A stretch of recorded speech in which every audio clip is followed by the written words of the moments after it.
د ډیو ریډیو ګران اوریدونکو او کتونکو نن مونږ راغلی یو د سلما شاهین سره ملاقات دپاره. د سلما شاهین نوم د چا د تعارف محتاج نه دی. د پښتو ادب دپاره، د پښتو اکیډمۍ دپاره، د پښتو ژبې دپاره یې ټول عمر کار کړی دی. نو نن به مونږ د سلما شاهین سره خبرې کوو د هغوی د خپل ذاتي ژوند په باره کې او بیا د پښتو ژبې او د پښتو ادب دپاره چې هغوی کوم کارونه کړي دي نو د هغې په باره کې به هم د هغوی سره خبرې کوو. لاول به زه تاسو نه دا تپوس کوم چې د خپل وړوکوالي په باره کې که اورېدونکو ته او د ډیو ریډیو کتونکو ته لږ ووایي، خلک به نه وي خبر چې تاسو خپل وړوکوالی څنګه تېر کړی، چېرته هم تېر کړی؟ زه د مردان یم. مردان کې یو کلی دی وړوکی د بغداده، د هغې اوسېدونکی یم او د پلار نوم مې امیر محمد خان دی. هغه خدای دې وبخي لکه دغه زمانه کې پولیټیکل اکټیویسټ و، خدای خدمتګارو سره نو هغه کله په جیل کې و کله به بهر و. زما وړوکوالي د عام او جینکو غوندې تېر شوی دی. وروڼه خویندو مونږ ډېر وو نو هغې کې چې څنګه د پښتنو لکه حالات دي څنګه په ګرانه ګزاره کوي نو داسې خبره هم وه. پرایمري سکول و دغلته نوی جوړ شو، په هغې کې مونږ داخل کړو.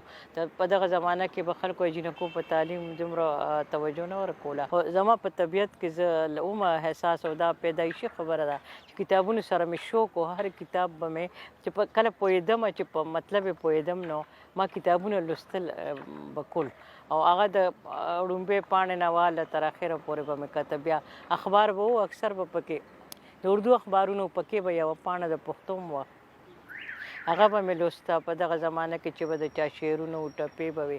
سو میوزیک سره مې شوق و. په کوڅو لوبې مې هم کړي دي، ماشومانو سره ښه ډېرې مې کړي دي او پیدایشي زه دا ویلی شم چې دا ګاډ ګفټ دي چې تر پنځم شپږم کتاب مې اډو راغشتی نه دی خو امتحان کې به فسټ راتلم. دا یو خبره وه. ډېرې کمې پښتنې زنانه دي چې تر د یونیورسټۍ پورې تعلیم وکړي، کالج پورې تعلیم وکړي. تاسو ته هم څه داسې مسلې په راغلي؟ مسلې داسې نه وې څنګه چې روایات دي نو واقعي په ړومبو ورځو کې خو پیغله جینۍ یو عجیبه تصور و د دکه خلکو. داسې هډلز رامخکې شوي زما ذاتي ژوند کې چې خلک کوي چې دا سړو سره سبق کوي، دا خبرې کوي یا مشاعرو لځي، دا ټول څیزونه تېر شوي دي. خو تر کالج تر وخته پورې خو دغه پابندۍ وي چې لکه په کور کې به وو، بهر سړو یا مخامخ ګیدرینګ ته نه تللو. نو دا یو تکلیف دی عمل و چې ما به کریشن کو، تخلیق به مې کو، شعر به مې لیکه. په اتم جماعت کې مې لیکلی دی. خوښ مې مو او غوښتل مې چې زه دا یو د خلکو خوب وي، د خلکو تصور چې زه د یو لویه ښځه شم او خلک دې ما یاد کړي. د هرې ښځې دا سوچ نه شي کېدی. کېدی شي چې لکه زما په شانتې نورې جینکۍ چې کوم د هغوی دا سوچ و چې واده شو یو کور آباد کړو خبره ختمه شي. خو زما زړه کې به دا خبره وه چې زه د لیک لوستو کوم په دې ادب په وجه د یاد یا شاعري یا پیدایشي یو داسې ناکلاري وه چې هغې ته ما د فن یو شکل ورکړ او زه پرې مطمئنه شوم. نو دا ټولې مسایل وو خو دا په حوصلې، په همت او په نره باندې فیسکول چې کومونه ما کړي دي. داسې تاسو چې کومې ټپې راغونډې کړي دي یا په خپل هم چې په ادب کې څومره کار کوي، د پښتنو ښځو تاسو په مسایل باندې ډېرې خبرې کړي دي. دا تاسو په وړوکوالي کې چې څه لیدلي دي دا هغه اثر او که نه تاسو به سوچ کوئ څنګه؟ دا په دې ټول لایف کې چې ما ته څه پرابلم دی. بیا ما په ورکینګ وومن هم یو ناول لیکلی چې سوسایټي سموده دې ته تیاره نه وای چې ایجوکیټډ ښځه ایکسپټ کړي، ورکینګ وومن ایکسپټ کړي. نو دې دپاره ما ډېر زیات کوشش کړی دی چې زما پښتو اکیډمي کې زما سروس و او زه یوه ښځه وم یا په دې فیلډ کې یوه وم چې ما خبرې کولی شوې او زه مختلفو تنظیمونو سره وابسته شوم او هغه پرابلمز چې کوم ما په حیث د ښځې فیس کړي دي یا نورو جینکو ته چې ما ابزرو کړي دي نو هغه ټول څیزونو باندې ما خبرې وکړې، ما لیکل وکړه او هغه مې میدان ته راوستلې.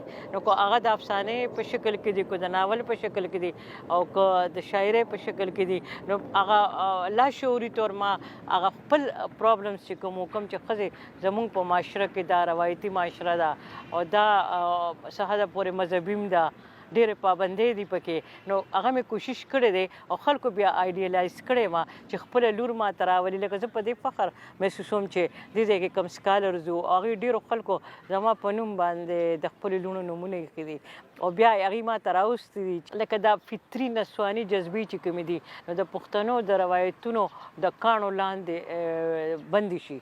نو اظهار هم نشي کولی، هغلته پابندي هم نشته، ته سندره هم نشي ویلی، ته پینټینګ نشي کولی، ته شاعري نشي کولی. او که کولی شي نو پټه پټه کې خو بندوي چې یو تخلیق وکړم، یو ښکلی شی لکه څنګه چې ښځې عامې ښځې کالي جوړ کړي، یو ته ښیي بل ته ښیي، داسې زه شعر ولیکم، زه خلکو ته وښیم چې زما فکر داسې دی، زه دا ویل غواړم. په دې باندې ما دا یو ناول لیکلو کراڼه شوه. نو کوشش ما خلکو ته دا کړی، جینکو ته یا ښځو ته، چې که تاسو ته سم مسایل راځي نو د هیومن رایټس یو تنظیم شته چې هغې ته ځان ورسوئ. د وومن رایټس ډېر تنظیمونه کار کوي چې هلته ځان ورسوئ، خو ځان مړ کوئ مه. ښځو ته مې کوشش وکړو چې یو لارې ورته وښیم چې ځان نه فایده والې. دې طرف ته څنګه خیال راغی چې یاره دا ټپې هم په یو شکل کې په یو کتاب کې راغونډول پکار؟ ټپه ډېر زبردست صنف دی د پښتنو، او زه ما تاسو ته ووایي چې دا الله پاک د بنده نه څه کار اخلي کنې داسې پروفیشن ته راتلل چې د پښتو سره تعلق و، نو چې وړوکوالي کې به لکه ټنګ ټکور محفل کې یا ودونه خو به زموږ پخوا ډېر اوږده وو، لکه 15 ورځې به نیټه وه، بیا به جزان دا انټرټینمنټ همدغه یو ذریعه وه، سندرې ویل د ښځو په کورونو کې.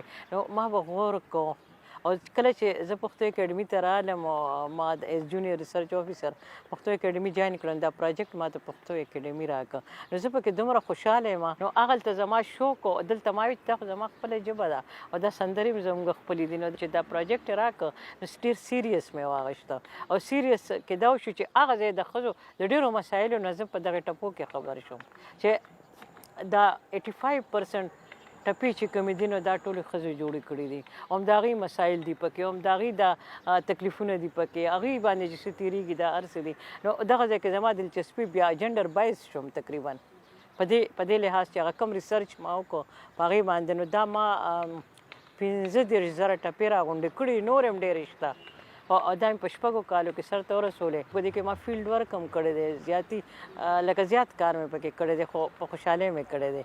زه په هغې باندې فخر کوم او خوشحاله یم چې ما د پښتنو د ژوند ځواک، د دوی د نفسیات او د دوی د ټریډیشنز هغه پوره نچوړ راغښتی دی. په پښتو کې د غرور او د فخر دا خبرې، د جنګونو خبرې، دا ټول مسایل چې لکه ته په رښتیا باندې د پښتنو پښتونولي ګورې نو هغه په ټپو کې پرته ده. تاسو بیا ګورئ چې یاره ستاسو په شانتې بله کومه پیغله هغه سفر کولی شي تر دې حده پورې را رسېدی شي، د پښتو ادب د پښتو ژبې دپاره هغه شانتې کار کولی شي؟ ډېره کولی شي، ډېر پکې اعتماد راغلی. که زه وګورم نو یوازې دا نه چې په ایجوکیشن کې خو شته 80-90% جینکۍ پکې شته، ځکه چې هغه د پښتانه هغه خواهش پوره کوي ته پردې او د جینکو سکول ته لاړ شي. دا په ټول فیلډس کې دي، لکه ته ځان ته وګوره چې په جرنالیزم او د براډکاسټینګ سره د تعلق دی. نو دا خو دا یو طاقت غواړي، یو د بادرۍ یو خبره به خلکو ته خول غواړي. اوس هم لکه دومره سفر وشو، زما 29 کاله سرویس وشو، نو زموږ په بس سټاپ باندې دا مسایل شته، کیدای شي نورو خلکو ته مې نورو قومونو ته مې دا توازن د ښځې په خپله برقراره ساتلی، ځکه چې دا محتاطه ده. نو دا د دې خپل هغه تکلیف دی، دا د دې خپل صبر دی، دا د استقامت دی. که په کوم شکل کې راوځي، که پروفیسره ده، که هغه لیکچرره ده، خو هغه خپل ګیر چاپېره ماحول کې ځان په خپله ایډجسټ کړي، په خپله چپ شي. خو بیا هم یو پروفیشنل جیلسي په یو داسې ځایونو کې چې ته یې، نو هغه زه په حیث د پښتنې هم خبره نه کوم، په حیث د یو ښځې خبره کوم، نو دا بیا هم کوشش کوي که کوم ځای کې ایکول ده دا ما سره، نو هغه ځای کې هم په شا وغورځوم. نو دا تکلیفونه په ما ډېر زیات تېر شوي دي، څه وخت کې خو څه ډېر زیات وو، خو ما دومره ورته ووایه چې په نرم دا فیس هم کړو او د دې مقابله مې وکړه چې چېرته کمزوری شوم، خو ما جړلي نه دي. څنګه چې عام جینکۍ एकदम ستر وجاړي او ډېره، او چې که څوک په ژړا ووینم نو ډېره خفه کېږم. دا بیلنس د سوسایټي زموږ تاسو ټولو برقرار ساتلی. دلته پلار ته اعتماد ورکړه، دلته خاوند ته ورکړه، دلته خپل کولیګس ته ورکړه، دلته د سړیو دپاره یا زه نه یم خبر، پښتنو سړیو ته نه وي په کار چې دا څوک هغې دپاره که ته په مقابله کې راغلی نو هغې دپاره دا خبره ډېره اسانه ده چې دا ښځه ښه نه ده، اوس ښه نه ده نو زما تباه کړي ټوله.